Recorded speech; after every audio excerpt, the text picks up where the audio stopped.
Sarah Carter, they released bombshell reports equally tonight. Solomon reporting, according to the memos obtained, the FBI informant that now has had his NDA lifted at the center of this case gathered years and years of evidence of Russia's plot to control U.S. nuclear fuel, which included the Uranium One deal.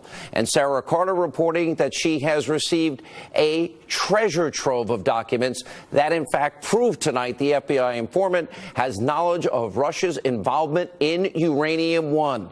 Also joining us now is the attorney for the FBI informant, Victoria Tunsing, along with John and Sarah.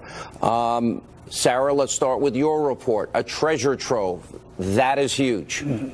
It is, Sean. I mean, there's over 5,000 documents, which include emails, briefs, other documentation, memorandums that the informant had turned over to the FBI and Justice Department. And within these documents, it's very evident of Russia's intentions to enter the American market, energy market, and their intentions to acquire Uranium One.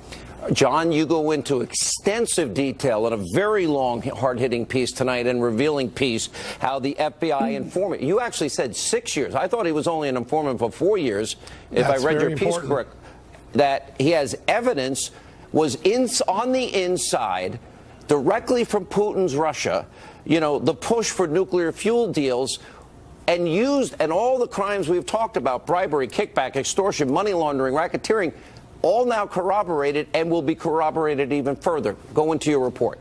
Yeah, you know, Sarah just said something about the importance of the dominance of the uranium market. This is an email that the FBI's had for 6 years. It shows that Uranium One was part of a Russia strategy to control, not just benefit from the global market, control the global market. That would put the United States at a disadvantage. That's the sort of evidence that this FBI informant has right now.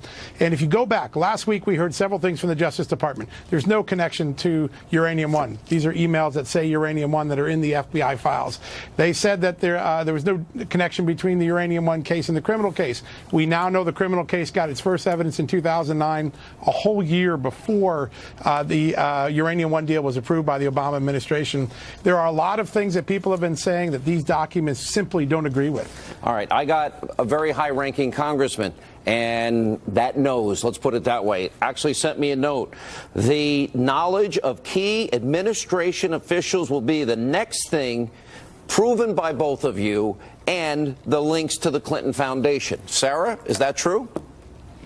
I believe that is true. I mean, especially when we're looking at... You believe or you know? Because I can't ask Victoria that question because she won't tell me. I know it's true. I know that looking at these documents, following the money, Sean, following the money is what's important here. Now, the Justice Department has not put it out that they will possibly call a special counsel to this. This is still out there. They are looking into it. That's something that they need to decide. But whether it's a special counsel or whether it's a prosecutor that's investigating this, they will be able to follow the money. There are some things when you that say John follow the money, my suspicion would go to the money came directly from Russia, was funneled through the Canadian donors to the Clinton Foundation. How good are my instincts? You have pretty good instincts, and I think there's a lot of other areas that they're going to be looking at as well. Remember, this is like peeling back an onion. You peel one part, and then you find another part, and that's what's going to require somebody to do an extensive investigation. But it's beginning to cascade, Sarah. It's now beginning. It is. It is. And John, I want you to respond to the same thing, that the Clinton Foundation, that this will be traced back to high-ranking Obama administration officials and the Clinton Foundation, and if you add the money portion Sarah mentioned? I do. I think the place we're going to be talking about in the next couple of weeks is called the Clinton Global Initiative, sort of a side project of the Clinton Foundation. There are new flows of money there that we're going to be able to report on in the next couple of weeks. And also, there were some personal business projects of very senior Clinton people that got a remarkable infusion of cash from Russia. And we're going to be able to talk about that in the next couple of weeks. It's going to put another layer of interest to this story. All right, we have a lot of time in this segment, so I want to go very slowly here. Both of you, before I get to Victoria, Sarah and John, you both in your pieces today said 5,000 documents. I hear the number of the FBI informant is much, much greater, tens of thousands. True or false? Yeah, that seems to be accurate. We have a subset of the documents, and they're very voluminous. All right, now let me go to Victoria, who's one of the great attorneys. She is the most difficult to get any information out of. Sarah, Victoria, one of the things I've known about you, and I've interviewed you so many times over the years, you now have been doing a deep dive into all of this. You are now representing this FBI informant, I think, who will become an American hero out of all of this, because apparently he was fighting and begging and pleading and saying, the Russians are here, they're doing this, why aren't you paying attention? I hope my instincts are right there. And number two, how devastating legally is this going to be, based on what I was just asking Sarah and John about impacting former Obama officials, money, Clinton Foundation? Well, let me just go to number one first, John, and that is the whole essence of what John and Sarah and I are talking about is that in 2009, 2010, our FBI and presumably our Justice Department and the White House, as my client was told, all knew about this corruption in the Russian nuclear energy area. And there's no separate companies. They're all related. The Russian nuclear energy is controlled from the top, from Putin. They're all one. They all talk to each other. So the evidence about this corruption was known to our government in 2009, 2010, and why is it that CFIUS either wasn't told or CFIUS people knowing about it? Explain CFIUS. 9 agencies approving the deal that gave control of Uranium One to the bad actor, hostile regime, Putin, Russia. They said, the CFIUS board said that the bad Russians could buy Uranium One, which contained access to 20% of the U.S. uranium. Why was that decision made? Was CFIUS told? Did Bob Mueller go to Eric Holder and tell him? Eric Holder sat on the CFIUS board. He was one of the 9.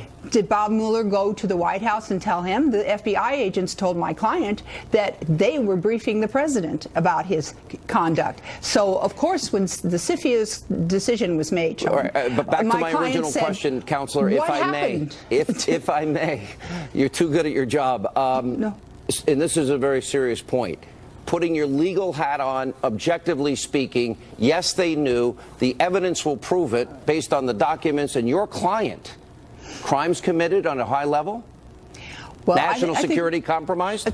I think well, of course, I mean, it goes without saying, giving the Russians control of that uranium was a national security compromise. I think what we're going to have to do is continue to follow the money, because the reporting that John and Sarah are going to be doing in a few days will be revealing about where lots of the various money went and where it came from. Always we go back, and I believe at the end of this, you guys deserve a Pulitzer, and I'm not the only one thinking that. You guys have dug so deep in this. This has been a deep dive. I applaud you both. And I want to ask, as it relates to who knew what when. What did they know? When did they know it? John Solomon. And I'm talking about Obama, Mueller, Eric Holder, Hillary Clinton. We're at a little disadvantage right now because we don't have those records, and those are the records that Congress needs to go get. But I can tell you, I have a person quoted in my story who has direct knowledge of what the Justice Department knew. And this person said, without a shred of doubt, we knew in 2009, a year before CFIUS ruled, that Rosatom was engaged in criminality. Without a shadow of a doubt, we knew that Russia was trying to gain a corner on the U.S. market, get a strong hold on our uranium. And without a doubt, we knew they were using political levers to try to get their way here. We're talking about control. Like this document says, they're trying to gain control of our market. That has to be a national security interest that should have been raised to CFIUS. Presidential daily briefings, we're told, Sarah. That's right. Had this information in it before CFIUS approves this. Sean, that's what we need to find out. We need to see those presidential daily briefings. Congress can get those. They will be able to know whether or not President Obama was briefed on this. And according to a number of people that I've spoken with as well, he was. So I think that will reveal a whole other layer of who knew what, where, and when. And then we follow the money, and it will reveal even more about Hillary Clinton and what she knew and when did she know it, and the other members of the CFIUS and board. Obama, we need to find those and answers. Holder and Mueller. John, that's right. Real quick, we're running out of time. Yeah, listen, I think even Sessions and Rosenstein have questions to answer. There's people in Congress who don't think they've gotten a straight answer from them. All right, Victoria, we get the last word from you. Laws broken? Well, of course. You are so good at your job. You're so annoyingly good. The American people deserve the truth on this. Our security was compromised. We import uranium because we don't have enough. Newt Gingrich will weigh in on this and more things, and about the Clintons. Are they facing their day of reckoning?